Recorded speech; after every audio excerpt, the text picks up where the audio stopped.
Chapter 291. The onlookers were intrigued, and some started to instigate Wynona to accept the bet. Wynona's face turned a little pale. She wondered why the slut in front of her wasn't scared at all. What if she lost the bet? Wynona, didn't you say you believe in Rowena? Then, why aren't you accepting the bet? Are you scared?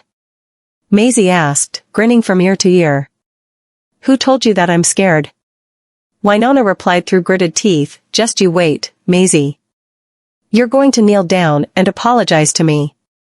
She chose to believe in Rowena in the end. For she was confident that she wouldn't lie to her. She pulled her phone out and made a call to Rowena. She also had switched on the loudspeaker. When Rowena answered the call, Wynona hastily asked, Rowena, you're Mr. Goldman's woman, right? Hurry up and tell me. Rowena seemed to have noticed something. Her eyebrows crumpled down as she asked, What are you talking about, Wynona? Rowena, Maisie grabbed her phone away before Wynona could finish her sentence. Chuckling lightly, she said, Rowena, please answer the question. Are you Mr. Goldman's woman? Rowena's heart dropped, and her face turned grim when she heard Maisie's voice. Is Wynona an idiot? How could she bring me into this when she's provoking Maisie? Hurry up and say something, Rowena. Wynona pressed on, her voice thick with anxiety. Rowena gripped her phone tightly and replied flatly, Wynona, I never told you before that I'm Mr. Goldman's woman. You should stop saying something like that in the future. She hung up the call afterward and slammed her fist on the table in a fury. Wynona, you idiot. Rowena cursed inwardly. Now that things had developed to this point, she had no other choice but to give up on Wynona. Wynona stood frozen stiff as the people around looked at each other incredulously. After all, she was the one who had said that Rowena was Mr. Goldman's woman, but Rowena said otherwise. Could it be that Wynona had made it all up? Had she really made it up, did that not mean that she had made up the rumors about this newbie as well? Maisie grabbed Wynona's chin. As she watched the color recede from Wynona's face bit by bit, her lips curled up coldly. This is all thanks to you for being such an idiot, Wynona. You have changed my opinion of Rowena again, and I have to congratulate you on your success in losing your teammate, she said. Maisie was certain that Rowena was probably very upset right now after being exposed by Wynona. Not only that, but Maisie also found out that she was the person who had been watching her from the back and that Wynona was her accomplice. Do you still remember what I said earlier? Since she said she isn't. Does that mean I've won? When Wynona sensed the glint of dark light that crossed Maisie's eyes, her face turned ugly. She did not know what she should do now, since she couldn't rely on Rowena anymore.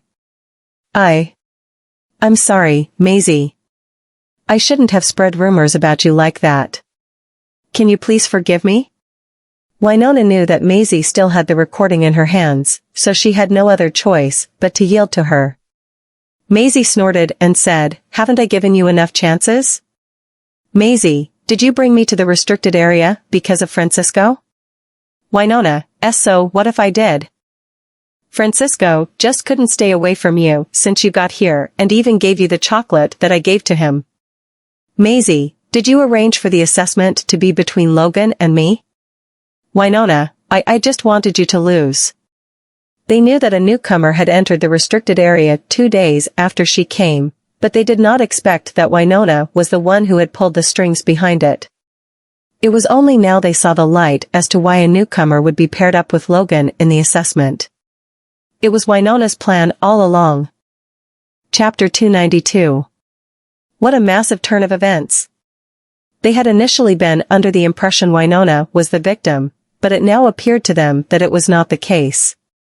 A few girls felt pity for Wynona when she told them that she was bullied and beaten by a newcomer the other day. But now they felt she had brought it on herself after learning the truth. Since she had the nerve to do something like that, it went without saying that she could make up the whole thing about this newcomer. All colors were washed from Wynona's face, and she stumbled a few steps back. The people around her were no longer looking at her sympathetically. Instead, they were pointing fingers at her, showering her with all sorts of criticisms. "Maisie, how? How could you?" she shouted hysterically, her voice laced thick with sobs. "How could you do this to me? How about you?" Maisie asked in return, her face stern. "How could you do this to me? I've forgiven you again and again, but look at yourself. You're the one who brought this upon yourself. Didn't I tell you before? One must face the consequences of their own deeds. Since you have the guts to do it, then you need to have the guts to admit it. Besides, who gave you the right to defame me in front of so many people? If she let her go again this time, how was she going to shake off that baseless infamy of hers?" This was something Winona did not expect. She did not think that Maisie would expose her in front of everyone. None of the onlookers came forward to speak for her, and no one even showed sympathy for her. Unable to accept it, she squatted down and cried. Maisie did not look at her anymore and walked past her. When she went near Raven, she stopped and said with a smile, "I thought we could become friends. I also told you I couldn't tell, because I had my own reasons. Yet you still chose to believe them." After Maisie finished speaking, she left without turning her head. Raven's shoulders quivered, and her eyes turned red around the rims. Francisco was standing not far away, so he had seen everything that had transpired just now. He had not even stepped forward when Maisie was under attack, so he did not have the guts to face her right now. He loosened his knuckles slowly, turned around, and disappeared into the crowd. At Black Gold Group, Nolan finished his meeting and came out of the conference room. While he was putting his blazer on, he turned around and talked to Quincy. "Go get the car. We're going to the training camp." Pouting his mouth, Quincy asked, "You still want to go there?"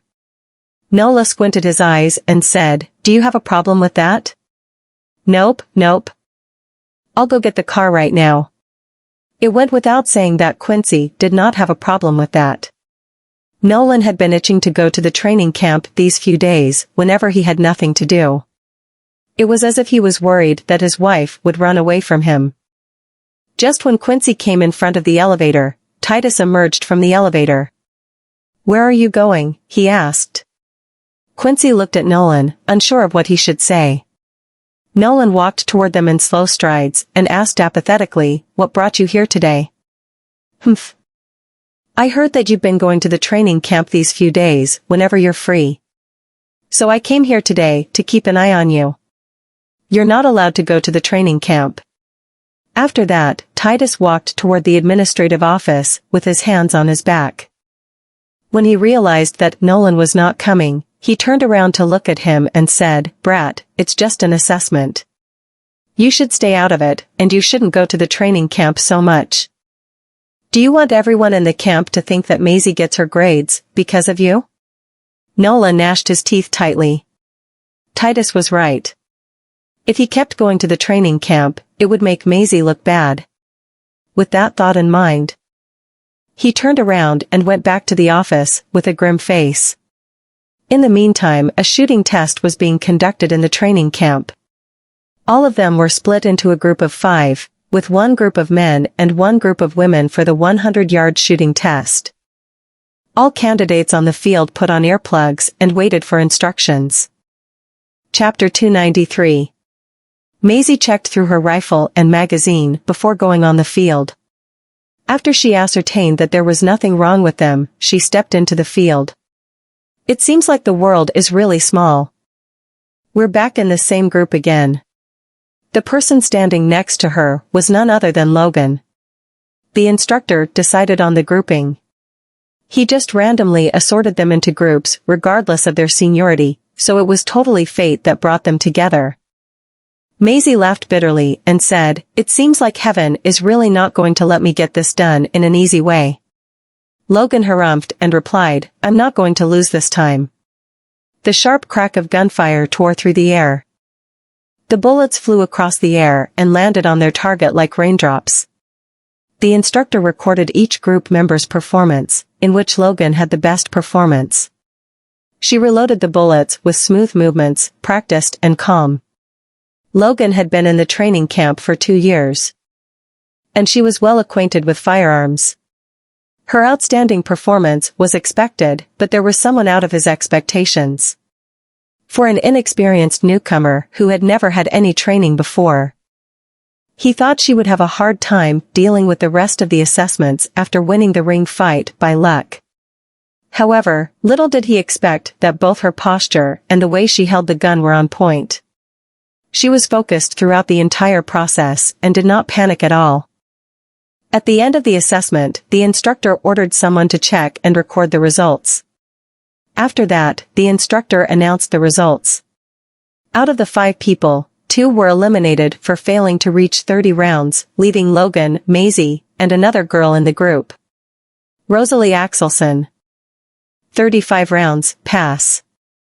Logan Heinrich, 46 rounds, excellent. A round of applause erupted from the members at the back. Maisie Vanderbilt, the instructor paused and looked at Maze while the rest of the people waited with bated breaths for him to release her result. 46 rounds. Excellent. As soon as he finished speaking, an exclamation rang out from his back. She scored the same result as Logan. How is that possible? How did she do it? I'm sure that she didn't cheat. Everyone was watching her. She's really awesome. Sitting at the side, Sherry smacked Hans's back excitedly and said, Hans, you didn't even pass when you first entered the training camp. Maisie is so much better than you. Hans opened his mouth but did not say anything. How can you compare me to her? He had only been 10 years old when he entered the training camp, and he took the assessment when he was 15. It was normal that he had not passed it. The next assessment was 100 yards of 10 rounds of continuous shooting. It was much harder as they were required to hit a target 3 times with 3 or more bullets per shot in less than 2 minutes. Maisie lay in a prone position behind a rifle. After hitting 6 targets, she felt something crawling over her leg. She turned her head around to check it. And then her face turned pale. A pit viper was slithering over her leg, slowly approaching Logan. Logan, stay still. Maisie hissed as she grabbed Logan's shoulder. When Logan turned her head around to look at Maisie, she sensed something and made eye contact with the pit viper. Even though Logan was tough, she couldn't resist her natural instinct and tried to run away. The pit viper was frightened and lunged itself toward Logan. Ah! Just when the pit viper pounced at Logan, Maisie drew her knife and stabbed it into the snake's body. After that, she pushed Logan away, and the snake, which had broken free from its constraint, leaped and bit on the back of her hand. The instructor and Hans dashed forward and kicked the snake away. When the girls that were closer saw the dead snake, they all backed up and screamed in fear. Chapter 294. Snake. There's a snake. Francisco rushed out of the crowd and ran toward Maisie. However, the instructor stopped him and barked out his order, everyone, clear the site. The assessment is suspended. Sir, how is she? Francisco asked anxiously.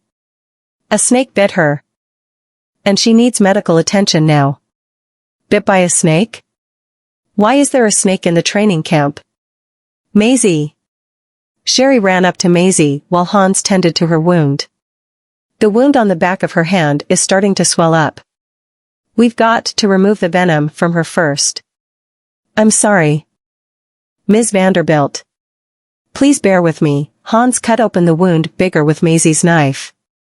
Then, he squeezed the snake venom out of the wound slowly and repeated the same process. Maisie put up with the intense pain throughout the entire process. Her face was ashen pale, and beads of sweat were running down her cheek quickly. Go get a stretcher. Hans shouted at Sherry. Okay. I'll be right back.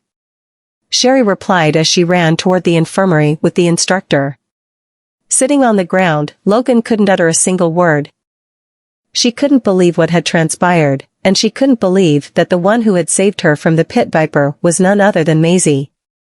Maisie was carried to the infirmary on a stretcher. Although Hans had removed most of the snake venom, It would be too late to send her to the hospital, so they brought her to the infirmary instead. No one was allowed to enter the infirmary.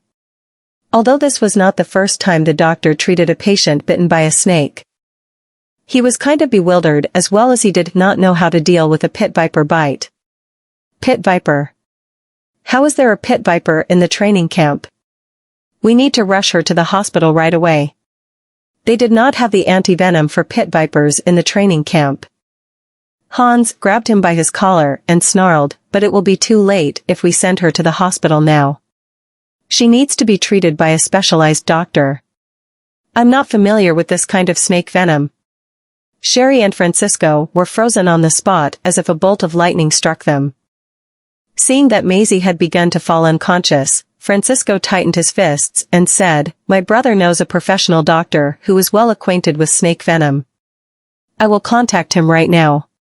Nolan was playing chess with Titus for the whole afternoon. But Nolan was obviously distraught. He did not know why, but he couldn't shake off the trepidation in his heart. It was as if he had a feeling that something big was going to happen.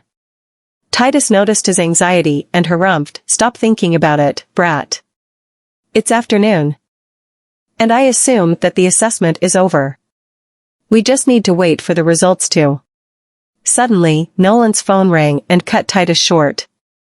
He frowned slightly when he saw Nolan drop the chess piece to answer the call. This brat. How could he treat a woman better than his own grandfather? Nolan's heart skipped a beat as he set his jaw tightly when he heard the news. He said through gritted teeth, "I'll go there right now." What happened? Why are you so nervous? Grandpa. You didn't let me go to the training camp, and now something has happened to Z. Are you satisfied now? Nolan hissed, anger thick in his voice. He then turned around and left the office without turning his head back. Titus was stunned. What has happened to her? Nolan stormed toward Swallow County at the top of his speed, and he nearly rammed into other cars along the way. He put on his Bluetooth earpiece and said with gnashed teeth, "I don't care who it is. Find out who the hell is the one that put a pit viper in the training camp." He gripped the steering wheel even tighter and stamped the accelerator to the end. Normally, it took 45 minutes to reach Swallow County, but he arrived in 25 minutes. Chapter 295. By the time Nolan got to the infirmary, he saw Helios and an older man in there. Nolan knew who the older man was and was well aware of why Helios was there. After all, only the Bouchers could make Professor Leonhardt come out of his seclusion. Professor Leonhardt was a serum specialist in the medical world. He had an aloof and eccentric temperament. Money and fame meant nothing to him, and the reason he was here was because of the Bouchers. Helios turned his head slowly to look at the incoming man and smiled. "You owe me one." Nolan replied sternly, "I know. I will return the favor one day." The doctor in the training camp felt honored since he could become Professor Leonhardt's helper. He assisted him while Professor Leonhardt was examining and treating Maisie. Professor Leonhardt drew some blood from Maisie and gave it to the doctor beside him. "Go get it tested right away." The doctor was stunned for a moment. However, he did not dare to ask anything and took the vial of blood into the laboratory for testing. It was only then Helios noticed that Professor Leonhardt was exceptionally excited right now. His curiosity was piqued, so he asked, "Professor Leonhardt, why do you want to test her blood?" "There's something wrong with her blood," Professor Leonhardt said as he stroked his chin. He seemed to have come across something interesting as he said, "Throughout my entire life, this is the first time I've encountered something like this after someone got bitten by a pit viper. Not only did the venom not spread to her organs, but the effect of the venom is also being weakened effectively. Getting bitten by a pit viper could be life-threatening." The symptoms were complicated, and they changed rapidly as the pit viper venom contained a complex mixture of toxins. However, in Maisie's case, not only did she not show a lot of signs of poisoning, but the snake venom couldn't spread in her bloodstream at all. Both Nolan and Helios were surprised. I haven't even used the serum that I brought here. Since her blood is so special, I figured that I'd run some tests on her blood first. Her blood is special? Nolan pressed his lips thin. Could it be that she still has some secret on her? Soon, the doctor returned with the blood test results. Professor Leonhardt. Here are the blood test results. Professor Leonhardt took the blood test results from the doctor. He put on his spectacles and seemed rather surprised after reading through the document. Nolan frowned and asked, "Did you find out anything, Professor Leonhardt? This is strange. Her blood is better than ordinary people in all aspects of the index, but it doesn't affect her in any way." Professor Leonhardt took a seat at the chair on the side and stared at the blood test results for a long time. Nolan walked up to Maisie and asked, "If she's fine, why hasn't she woken up yet? Do you think she's a superwoman? You should be grateful that she's still alive. She will need some time before she can regain consciousness," Professor Leonhardt said as he stared intently at the blood test results. Nolan placed his hand on Maisie's forehead. He heaved a sigh of relief inwardly when he noticed that her body temperature was normal and she didn't have a fever. "Mr. Goldman." Hans's voice erupted from the outside of the infirmary. Nolan straightened his body and walked to the entrance. It was only then Hans said, "According to our investigation, someone put the Viper into the training camp. We've caught that person as well, and he told us that it's Winona who instructed him to do that." Nolan's face turned grim and Hans continued, "According to other people, Winona has been a Todd with Ms. Vanderbilt. She was the one who lured Ms. Vanderbilt to the restricted area and arranged the match between Ms. Vanderbilt and Logan. It wasn't me. It really wasn't me. I didn't put the Viper into the training camp," Winona explained while the instructor brought her to the detention room. She stretched her arm forward and prevented the instructor from leaving. Chapter 296. Sherry walked outside the iron door and looked at Winona, who was sitting behind the door in a panic. "The culprit has been apprehended, and he's confessed that you're the person who instigated him. Are you telling me that you're still not going to admit it?" Winona was flustered and shook her head. "I don't know him, I really don't know him. How did it turn out like this? I didn't do such a thing at all. Why doesn't anyone believe me?" Sherry thought about something and felt sorry for Winona. "You'd better pray that Maisie is fine because you've really messed with someone that's totally out of your league this time around. After all, Maisie is Mr. Goldman's wife." "Mr. Goldman's wife?" Winona froze in place. "Maisie turns out to be Mr. Goldman's wife? How is this even possible? And the things that I did before this, did I just bring ruin upon myself without even knowing it? But I'm really not the person who released the venomous snake." Sherry sighed. "All right, you should just stay here and wait for Mr. Goldman's decision on the punishments." "No, Sherry, it's really not me. Please, believe me." Unfortunately, no matter how desperately she begged, no one would stop for her. Two silhouettes sat facing each other in a dimly lit room. "You didn't leave any trace throughout this incident, right?" "Don't worry, I've gotten my subordinates to take care of the trails. And no one will ever suspect you." "Good." The masked woman placed a small silver suitcase on the table. "There is $500,000 in this suitcase. Don't appear in Bassburg for some time after finishing your last task, understand?" The man grabbed the small silver suitcase, moistened his lips with his tongue, and grinned. "Understood." When the man got up with the small suitcase and left, the woman slowly took off the mask, and a hint of coldness appeared on her pretty face. "Even God can't save her this time around, right?" Nolan stayed by the bedside for the past 2 full days when Maisie was in a coma.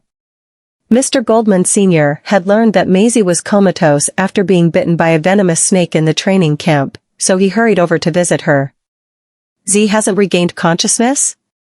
Nolan shook his head. In fact, he was a little anxious too. Although Professor Leonhardt had said that she was going to be fine, Nolan was still curious about why she had not woken up. He thought of something all of a sudden and turned his head. "Father, are the kids all doing okay?" "Don't worry. Alfred has come back, and he's taking care of them. Mr. Goldman Sr. said, you can stay here and take care of your wife. Just leave your grandfather to me." Nolan lowered his eyes and did not say a word. Sherry appeared outside the door, scratched her head, and smiled when she saw Nolan's father. "Mr. Goldman Sr., you're here. I've come to take a look at my daughter-in-law. But since she's all right, I'm heading back now." Mr. Goldman Sr. put on his hat and walked out the door with a golden cane. Sherry sent Mr. Goldman Sr. to the door with a grin. After seeing Mr. Goldman Sr. off, Sherry returned to the ward. "Mr. Goldman, Winona has been locked up for 2 days. However, no matter what we've done to her, she still refuses to admit it. They had locked Winona away and had not given her anything to eat or drink for 2 days. No matter how they coerced and enticed her, she would not admit that she was the one who did it." The corners of Nolan's mouth tightened. But just as he was about to say something, he noticed some movements coming from the bed and leaned forward slightly. "Z?" Maisie's eyelashes trembled before she opened her eyes slowly. Sherry chuckled. "Maisie, are you awake?" All Maisie felt was dizziness as she moved her dry lips. How long have I been asleep?" Sherry replied, "You've been out for 2 days." Maisie was astonished. She recalled that a pit viper had bitten her on the day of the assessment. Chapter 297. Maisie wanted to sit up, but Nolan hurriedly supported her with a worried expression. "Z, how are you feeling now?" Maisie looked at Nolan. The man had not slept for 2 nights, so his face looked a little exhausted. Stubble was already starting to appear on his face. Although he looked a little disordered, it did not affect his appearance. "I'm feeling much better. I don't feel any discomfort." Maisie retracted her gaze. She sounded as if she had only fallen asleep. She then remembered something and asked, "By the way, my assessment results. You still care about your results?" Nolan frowned slightly and lowered his tone as if he was reprimanding a child. "Do your grades matter more than your life? It seems that I have to punish those who organized the assessment. They've failed to implement good enough protective measures." Seeing Nolan get up from his seat, Maisie stretched out her hand and grabbed the hem of his sleeve. "Sit down. You're not allowed to leave." Nolan's gaze landed on her slightly awkward face. It's obvious that she wants to act coquettishly, but how can the whole thing feel so arrogant? Shouldn't there be a magic word? For some reason, Nolan wanted to tease her. "Please." Maisie played along with him. Nolan was caught off guard and was rendered speechless. Sherry cleared her throat. Although she really did not want to be the third wheel in the room and spoil the atmosphere, she still had to get down to business with the couple. "Well, Maisie, since you've awakened, it just so happens we have yet to resolve the matter related to Winona." "What happened to Winona?" Maisie stared at Sherry. Sherry scratched her cheeks and explained, "We've apprehended the person who released the venomous snake.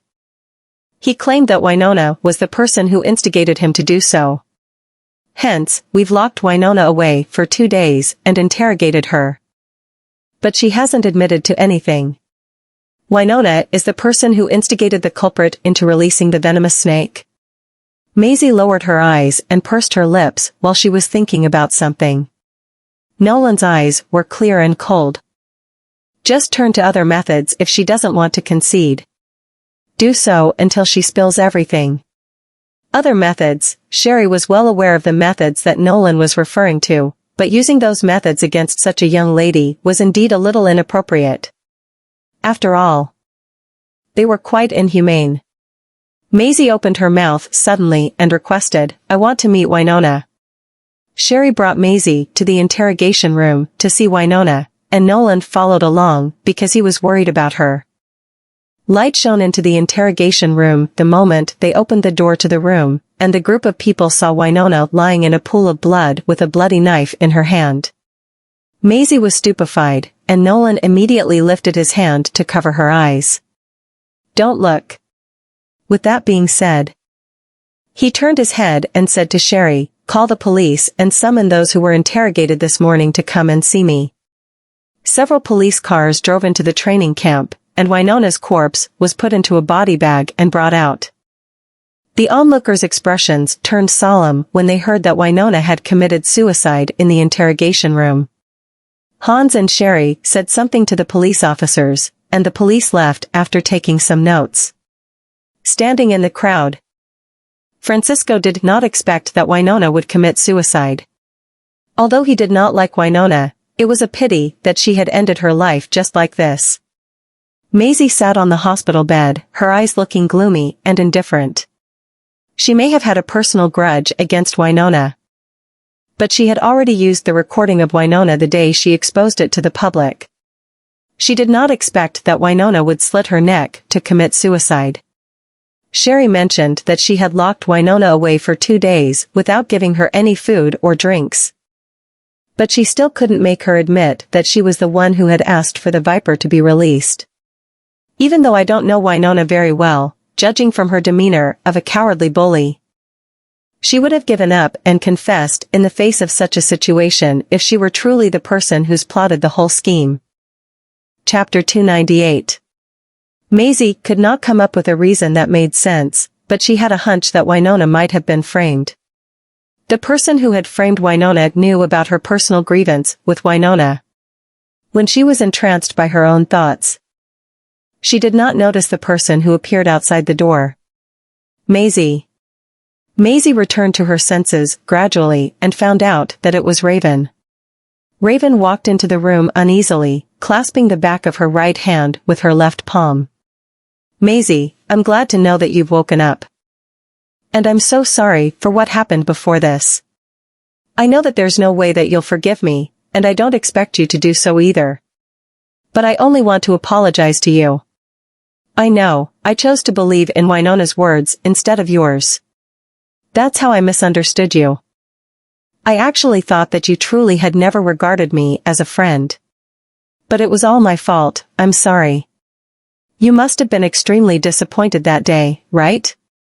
I didn't stand by Maisie's side, nor did I choose to believe her. I just stood by and watched her being ridiculed without saying a single word to support her. While on the other hand, Maisie actually beat and threatened Winona and the others for my sake. Raven's eyes turned bloodshot upon thinking of this. Everything started with my inner conflict. I'm the one to blame. Maisie lowered her gaze and said with a soft and gentle tone, "Rai, I can't blame everything on you. After all, I didn't look at things from your point of view either. I came to the training camp with only one objective, and that's to obtain the assessment results. Not to mention that I only have half a month to do so."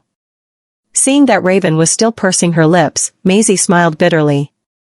"It's actually very difficult for me to open myself up and allow others to understand me better. I can't even make others know myself better, let alone understand me well. So what right do I have to blame Raven for this incident?" Raven wiped away the tears from the corners of her eyes and forced a smile. "It's a relief to hear that you don't blame me. I can finally rest assured now. I shouldn't be disturbing you now. You should get some rest." Staring at Raven's back as she was leaving melancholically, Maisie lay on the bed and started to feel extremely upset. Although the recent 2 weeks she had spent in this training camp were nowhere near peaceful to her, she was now deeply confused apart from being shocked by Winona's sudden suicide.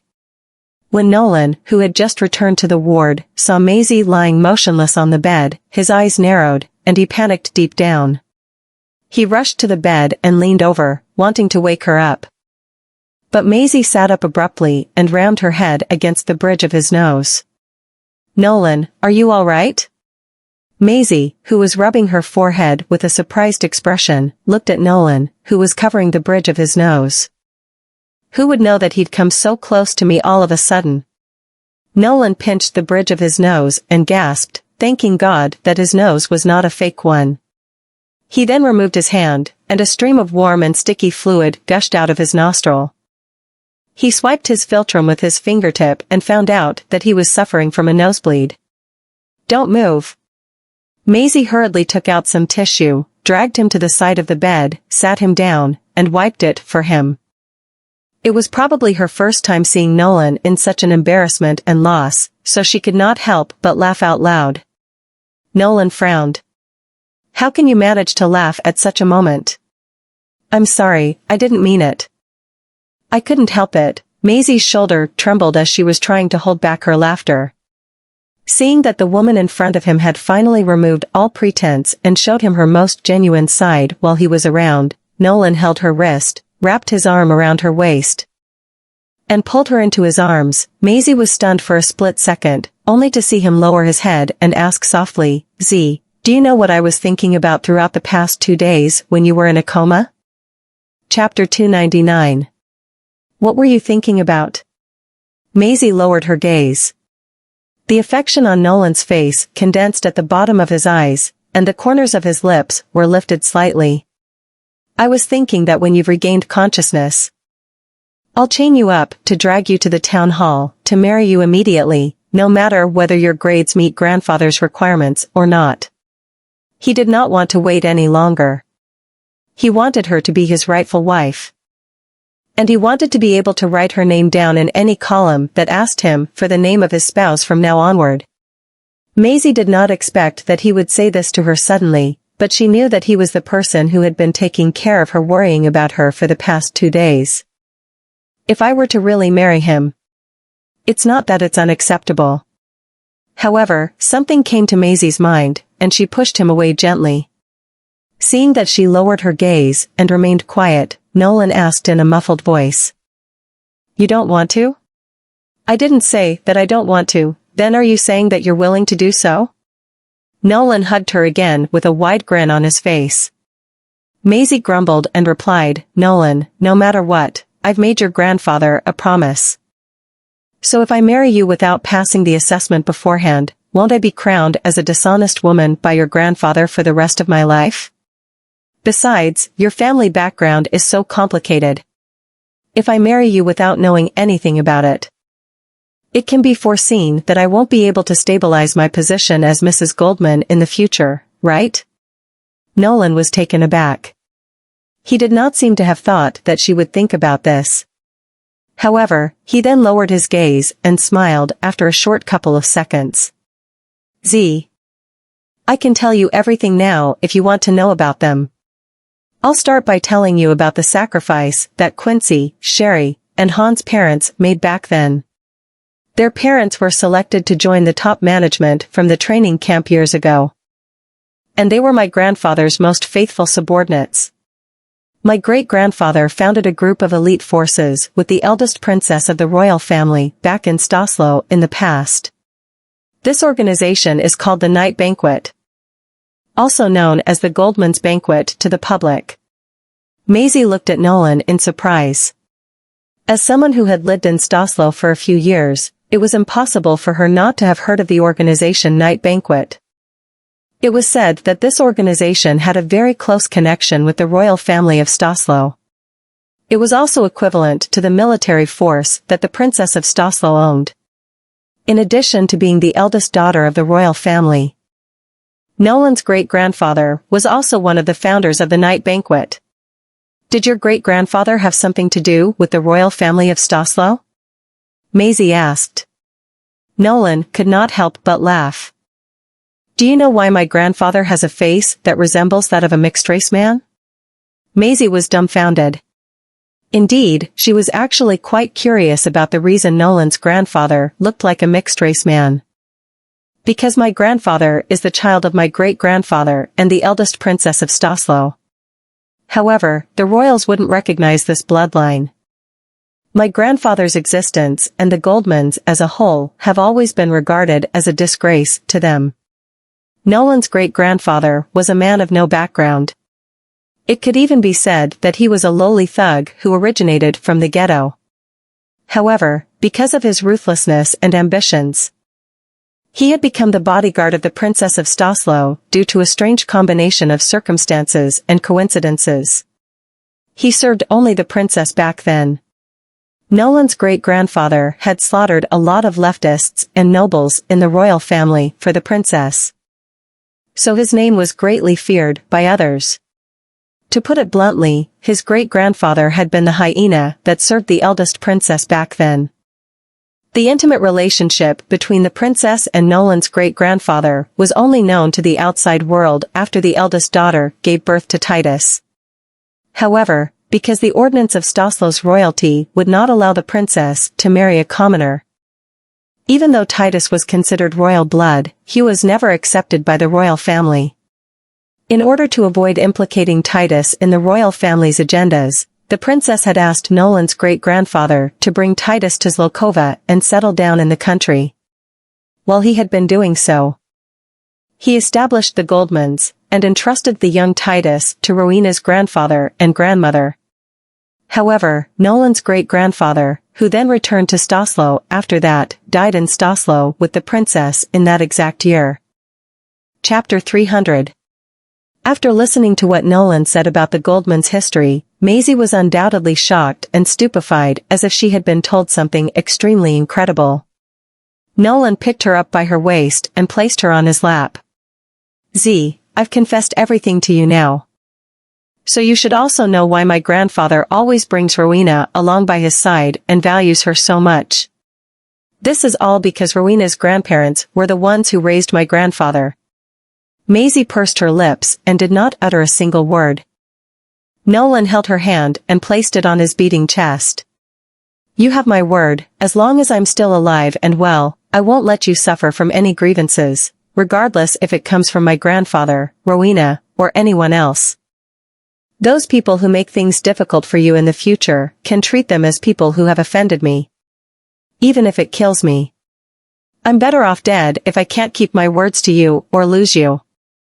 Maisie stared in awe at Nolan, who was swearing to her with a solemn and firm expression, and blurted, even Hades wouldn't want to keep you in hell. Nolan brushed the corner of her lips with his finger.